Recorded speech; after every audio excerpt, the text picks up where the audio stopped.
نحمده ونستعينه ونستغفره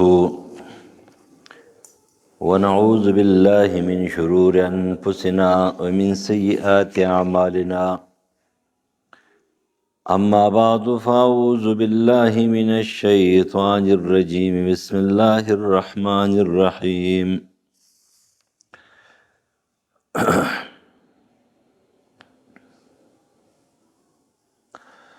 الذي يراك حين تقوم وتقلبك في الساجدين. وقال الله تبارك وتعالى وهو معكم أينما كنتم.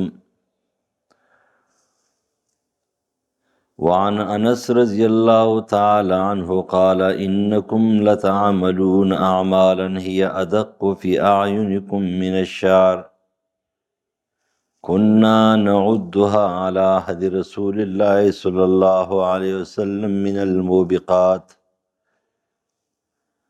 رواه البخاري. الله غزات تی چینی تا کله چې تفاسی مانزتا وتقلبک فی الساجدین او په عبادت گزارو کې ته ګرځې نو د هغې نه هم خبر دی او هغه مې ییني. سورت شعراء آیت نمبر 218 219. وهو معکم دغه الله ستاسو سره در سره دی د علم سمعی بصر په اعتبار سره اینما کنتم چرته چې تاسو. سورت حدید آیت نمبر 4. انس ابن مالک رضی اللہ عنہ فرمائی داغ زمانی خلقو ته وی چې هغه ډېر روغ خلقو انکم لتعملون اعمالا هي ادق باعینکم من الشعر چې تاسو داسې کارونه کوئ چې تاسو سره سترګو په نظر باندې او ستاسو په سترګو کې د یختن هم لاندې ښکاري د خسنې هم لاندې باریک ښکاري. او كنا نعدها على عهد رسول الله صلی الله علیه وسلم من الموبقات. او دغه اعمال چې کوم تاسو کوئ نو دا به موږ د رسول الله په زمانه کې د مهلکاتو نه د هغې عذابونه شمارل او د هغې ګناهونه نه چې سړی غرق کوي او هلاک کوي. رواه البخاري. باب المراقبه. مراقبه مطلب دا دی چې یو سړی دنیا کې ژوند تیری او دې ځان ته مسلمان وي نو دی به همیشه چې کومه دی نو ځان د الله په نظر کې ساتي. دی به وایي چې زه د الله په نظر کې یم او د الله د نظر نه چې کومه دی نو زه پناه او جدا نه یم. او دا د مؤمن صفت دی او د مسلمان صفت دی. دا چې کومه حضراتو صوفیانو حضراتو چې کوم نیکان صالحان صوفیان نو دوی به مراقبه کوله. یو هغه مراقبه ده یو دا مراقبه ده. دواړو منځ کې فرق دی. هغه مراقبه چې هغوی کوله نه به د احتساب دپاره کوله، یعنی په 24 غنټې کې به هغوی د ځان سره احتساب کولو. نو په 24 غنټې کې یو ټایم لکه نبی علیه السلام به دا ډېره خوښوله او واقعي که تاسو په دې باندې عمل وکړو چېرته او یا پې عملي شکل هم ورکړو نو واقعي سکون به میلاو شي. نبی علیه السلام به دا انډیری چې ورته مونږ وایو دې ته حسیر وایي عربي زبان کې. نبی علیه السلام به دا حسیر راغونډ کو دسي چاپېره او بالکل بند دی کو یو دایره به ځان چاپېره کړ پوزې به رابند کو پای کې به کېناستو دن. دا د مراقبې شکل دی. او نبی علیه السلام به لږ ساعت پای کې ناست و هغه ته به ډېر سکون میلاوېدو. دا خوښ و دغه. او واقعي کله چې انسان داسې کیني او یا ځان نه بل څه شی چاپېره کړي یا داسې کیني او یو سوچ فکر ځان سره شروع کړي احتساب نو د هغه احتساب په وجه باندې الله تعالی د سکون هم ورکوي او دی یو ګناهونو پرېښودلو ته تیار هم شي او توبې ایستلو ته هم تیار شي. او یو مراقبه هر ټایم 24 غنټې ځان د الله په نظر کې ساتل چې د الله د نظر نه پناه نه یم. هر وخت هر ټایم زه د الله په نظر کې یم. ځکه قرآن کې الله فرمایي الذي یراک حین تقوم، پیغمبر ته وایي که ته مانځه ته ودرېږې نو هم زه ته زما په نظر کې. وتقلبک فی الساجدین، او که ته جماعت کې د مانځګزارو په منځ کې ګرځې نو هم زما په نظر کې. وهو معکم اینما کنتم، چرته چې تاسو یې نو الله تاسو سره دی په اعتبار د علم، سمع، بصر، رؤیت سره. الله تعالی په اعتبار د ذات سره په عرش معلی باندې دی. عرش باندې الله دی او د هغې کیفیت ته موږ خبر نه یو. د خالق او د مخلوق په منځ کې فرق دی. خالق خالق دی او مخلوق مخلوق دی. ته بر خالق قیاس په خپل ځان باندې نه کوې. الله په عرش باندې دی. په دې وجه باندې امام ابو حنیفه رحم الله فرمایي فقه اکبر کې چې یو سړي نه چا تپوس وکړو چې الله چېرته دی او دی ما ته پته نشته دی نو دی مسلمان نه دی. ولې دی د قرآن د صریح آیتونو نه انکار کوي چې الله تعالی اسمان کې دی. الله وایي زه په عرش باندې یم، ثم استوى علی العرش، زه په عرش باندې یم او ته چې ما ته پته نشتی. او هغه خلک چې کوم وایي الله په اعتبار د ذات سره په هر ځای کې دی نو دغه هغه برباد خلک دی. الله په عرش باندې دی په اعتبار د ذات او د علم، قدرت، سمع، بصر، هیڅ شی د الله د نظر نه پناه نه دی. ځکه الله خالق دی، موږ مخلوق یو. خالق دپاره چې کوم دی نو ته هغه اسباب او شرایط نشي ثابتولی چې کوم د مخلوق دپاره دی. نو د دې وجې هر ټایم هر وخت په موږ د الله په نظر کې نو د مراقبې دا د مؤمن دپاره ضروري دی. یو مراقبه داره چې دی هر وخت څه کارم چې کوي او څه وایي زه الله په نظر کې یم. څوک مې این یو که نه، چا ته ښکارم او که نه، فرشتو ته هم نه ښکارم، پیریانو ته هم نه ښکارم، انسانانو ته هم نه ښکارم، کیمره هم نه ده لګېدلې، هېڅ شي ته نه ښکارم. تر دې چې دومره سوچ لري چې کرام کاتبین چې دی نو هغه هم زه دې نه یم خبر، هغه هم پرېږده. د الله د نظر نه خو پناه نه.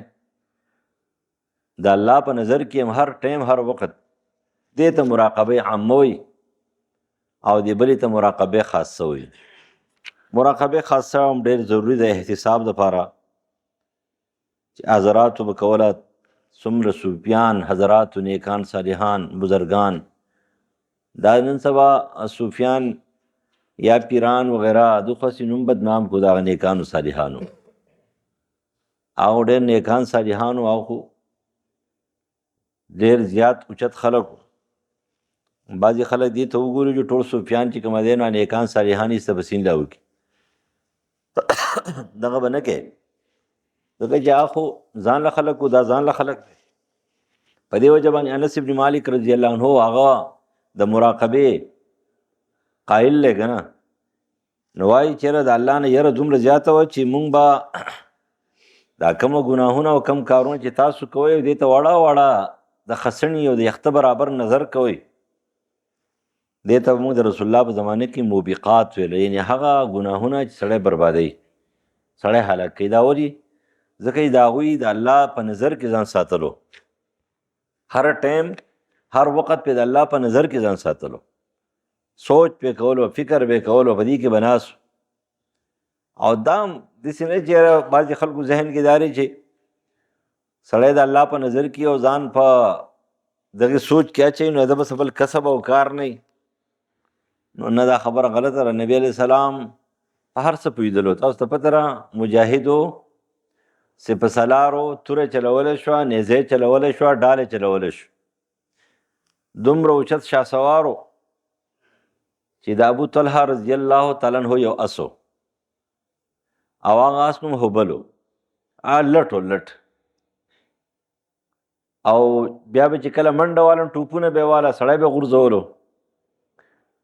امام ترمذي او نورو کتابونو کې دي د شپې یو ځل چغه شوه، داسې خطرناکه کریکه چې نبی علیه السلام یې د کور نه راوستو. دې مطلب دا چې ډېر خطرناکه کریکه وه که نه. دومره خطرناک आवाज وشو چې ټول صحابه، ماشومان، نر ښځې ټول راووتل د مدینې د کورونو نه او نبی علیه السلام راووتلو. هغه اس ولاړ دی، سبل نومې، یو بل نه سبل. هغه ولاړ دی نو هغه نه واخیستلو زینګ پې هم نشته، نه پې زینګ شته نه پې واګې شته. او نبي علیه السلام هغه باندې سور شو، بس وایي تاسو ودرېږېدل دي.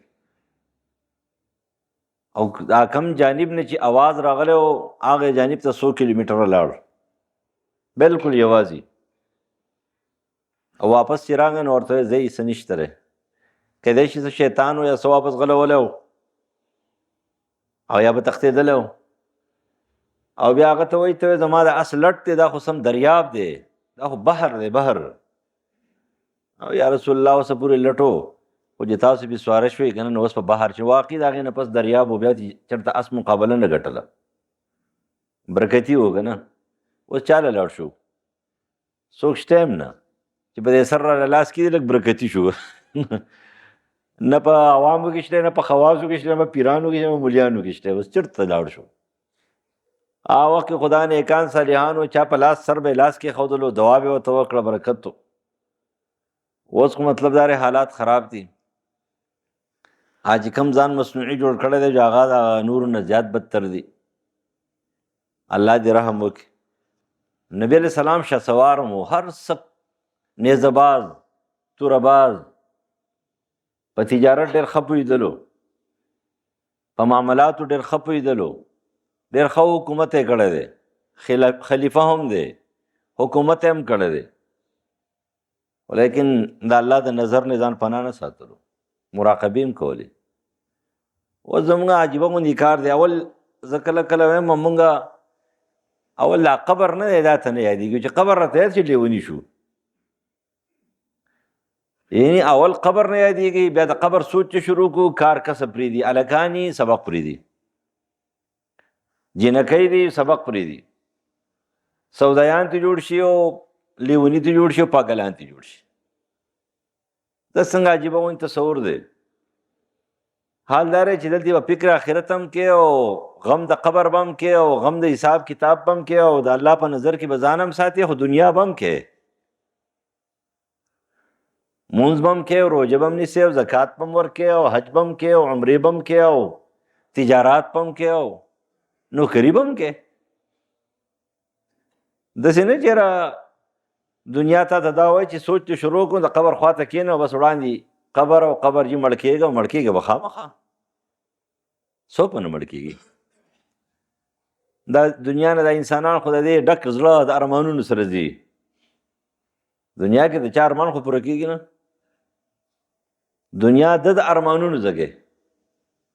په دې کې دنیا کې به ته د ارماني دنیا نه ځې او چې کله نیک صالح لاړې نو دنیا ټول ارمانونه په آخرت کې برابرېږي، سر ته ورسېږي. ځکه چې اولئک هم المفلحون. قرآن کې الله فرمایي سورۃ بقره کې دا کامیاب دي. مفلح چاته وایي چې ټول ارمانونه پوره شي. د چا چې ټول ارمانونه پوره شي، د غم او د بیمارۍ او د کمزورۍ او د غریبۍ یره لاړه شي، ختم شي او د دوام او د استمرار او د همیشوالي سره د خوشحالۍ زندگی ملاو شي د ټولو ارمانونو سره، دې ته مفلح وایي. دا کامیاب دی. نو دا به خو هلته ملاویږي، دلته خو نشي کېدلی. او دا سوچ پکې. ابو هریره رضی الله عنه فرمایي خلک وایي چې یاره پلانکی غیرتي دی، پلانکی غیرتي دی. چې یاره ډېر غټ غیرتي چا ته وایي؟ چې ځان ته وایي دا ډېر غټ غیرتي دی، نو چې دا ډېر غټ غیرتي څه ته ویلی کېږي؟ دا دې ته ویلی کېږي په بنګلادیش باندې حمله وکړي او دا لوی پیتې ورته لګېدلې وي او هلته یې ګناهونه کول، دې ته غیرتي وایي. یا په یو ملک باندې حمله وکړي، شراب څکي، دې ته غیرتي وایي. او د زنا خو څه پابندي نشته. دا څنګه چلی؟ نه دې ته سالار وایي نه دې ته غیرتي وایي. غیرتي دې ته ویل کېږي چې هغه د ګناهونو سره مقابله کوي، ګناهونو سره. دا حدیث صحیح بخاری و مسلم. ابو هریره رضی الله تعالی عنہ فرمایي چې نبی علیہ السلام فرمایل ان الله تعالی یغار وغیرة الله تعالی ان یأتی المرء ما حرم الله علیه. الله تعالی ډېر غیرتي بادشاہ دی او چې څوک هغه کارون ته راځي چې الله حرام کړي دي، ګوره الله په هغې غیرت کوي. نو معلومه دا شو چې غیرتي انسان هغه دی چې هغه د ګناهونو سره مقابله کوي، د ګناهونو سره، او چې د ګناه سره مقابله نشي کولی نو دی زر ځله ځان ته غیرتي وایي، خو دی غیرتي نه دی، دی د بې غیرتو بې غیرته دی. غیرتي انسان هغه دی د ګناه سره وران وي، د ګناه سره مقابله کوي، او د ګناه سره هغه سړی مقابله کوي چې هغه د الله نه ځان پناه نه ګڼي. چې کله یو سړی د هغه دا سوچ دی چې الله ما نه ویني، الله زما نه خبر نه دی، نو هغه هر قسم ګناه کوي. خو چې کله یو سړي ته دا پته ولګېدله چې یاره د الله په نظر کې یم او د الله د نظر نه پناه نه یم، دی سړی ګناه نه کوي، دی دوکهباز هم نه وي، چلول دا اخوا دی خوا نه کوي. دا یاد ساتئ مسلماني ګران کار دی که نه؟ خلک خو لګیا دي. ګورئ زه دې مصنوعیت بار بار تاسو ته خبره کوم، زما خپل مزاج دی، ما مصنوعیت څه نه لګي. اول په سوات کې پروګرام ما ته ویل چې د کسان د نومونه وایي، مال چل نه راځي، زه نشم ویلی.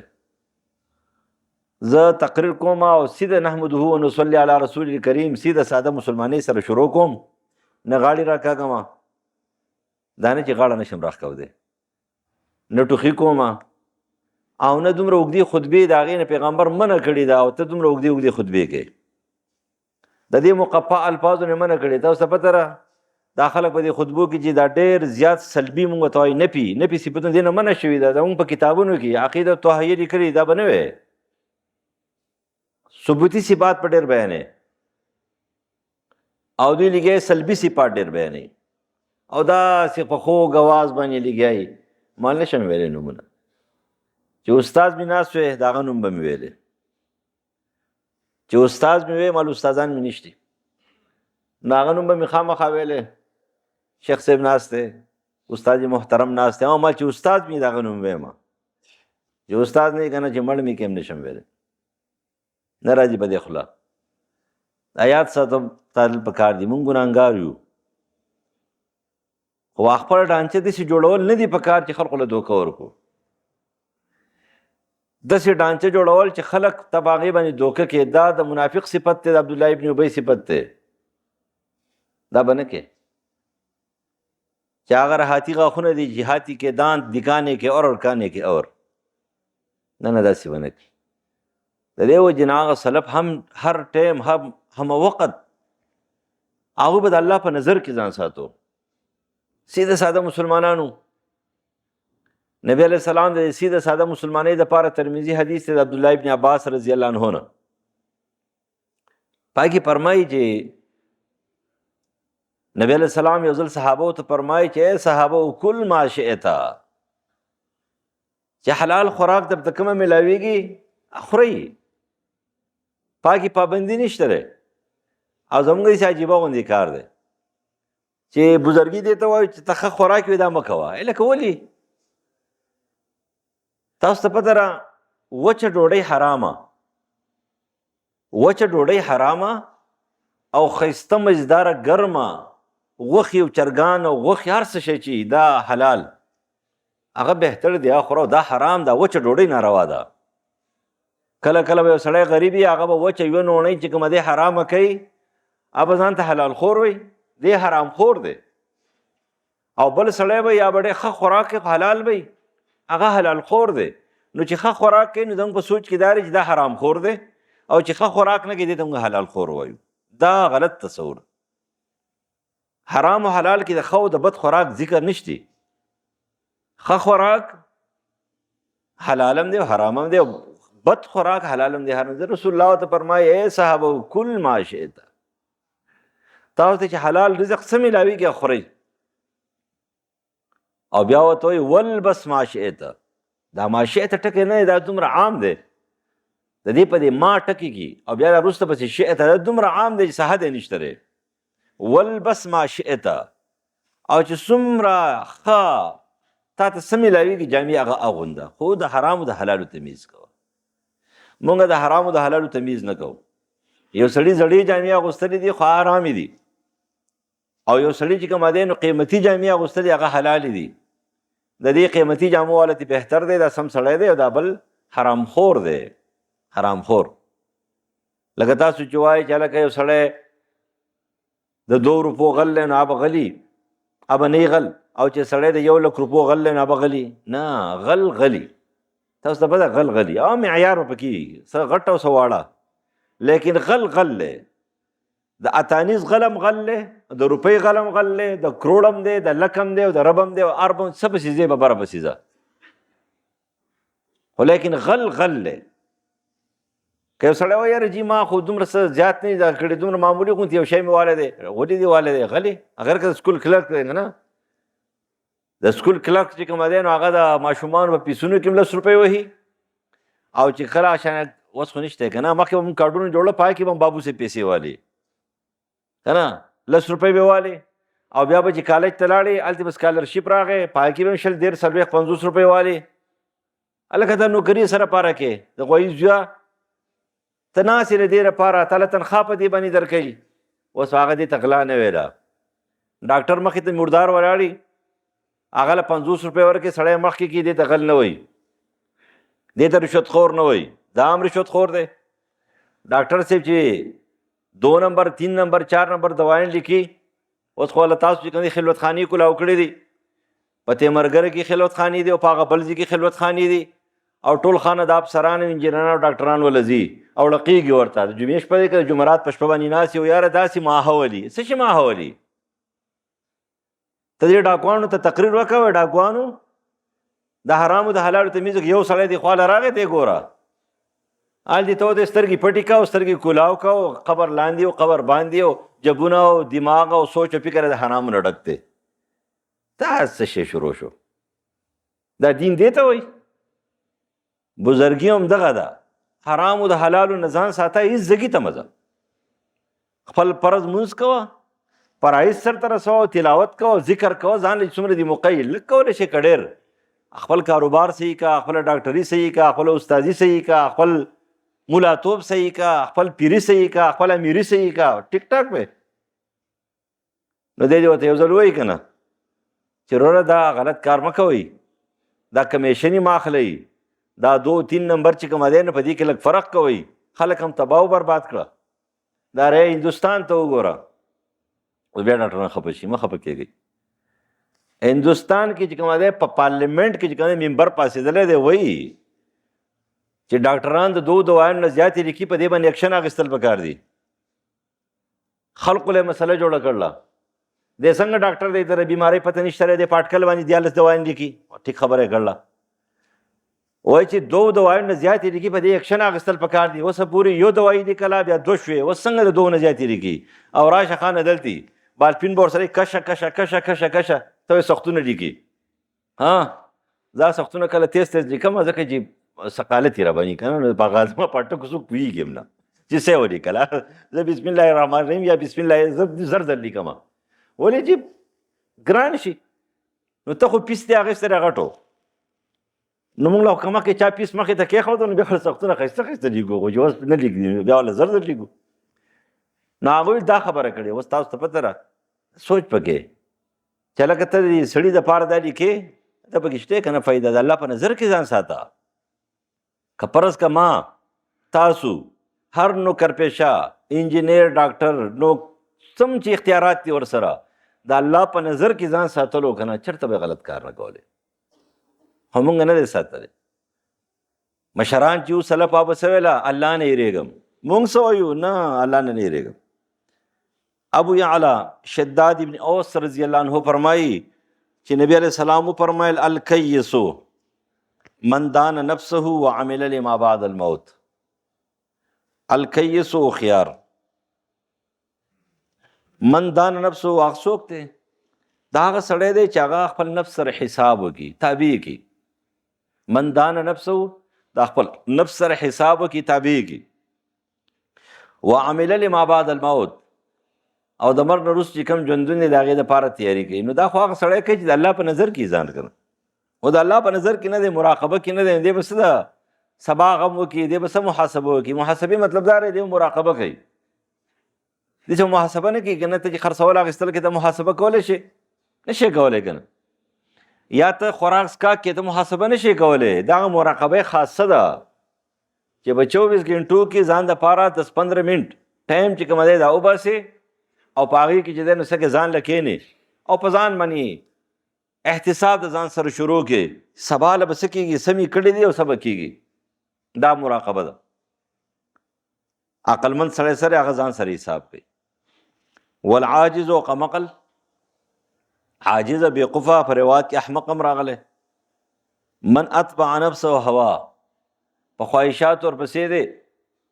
وتمنى علی الله الامانی، او بیا چې دی نو ارزوګانې کوي په الله باندې، یعنی زه د الله باغي یم وایي الله به ما معاف کوي. عقیده مې برباده ده وایي الله به ما معاف کوي. اعمال چې کوم دی نو زه نه جوړوم، د الله په نظر کې ځان نه ساتم، د الله نه یریږم نه. آیات ساتئ ګورئ، عقیده یې برابر وه، خوف الهي در سره موجود و. الله به تعالی توفیق درکوي دې خبرې تا به د ګناهونو نه ساتي. ستا به نیکۍ طرف ته چې کومې توجه برابروي. بیا ټیک خبره ده، لیکن یو طرف ته د الله نه نه یریږم، بل طرف ته باغي یم، عقیده او عمل نه برابروم، او بیا ویم چې نه مړه الله به ما خامخا معاف کوي. دا خو د عاص بن وائل چې کومه نظریه و نو، د عاص بن وائل نظریه وه چې عاص بن وائل نه عقیده توحید وه، نه الله منو، نه حساب کتاب منو. او چې کله ورته حضرت خباب رضی الله عنه وفرمایل ما به خامخا پخي مال بلتي مال او دولت راکړي طلب دي درکمه. نو که دا عقیده وي دا خو بیا عاص بن وائل عقیده ده، مسلمان عقیده نه ده. چې یو سړی داسې وي، یو خو داسې ګناهګار دی. ګورئ یو دا خبره ګناهګار ځان نشی دی، او یو د ګناهونو سره دا خبره کول چې یم ګناهونه به هم کوم او الله تعالی به ما په آخرت کې معاف کوي، توبه نه وباسم. دې ته باغي نه ښوئ، دا باغي دی. او دا ګناهګار دی او څوک ورته یاره دا ګناه مه کوه، یاره الله دې توفیق راکړي دا ګناه پرېږدم، الله به له توفیق ورکوي.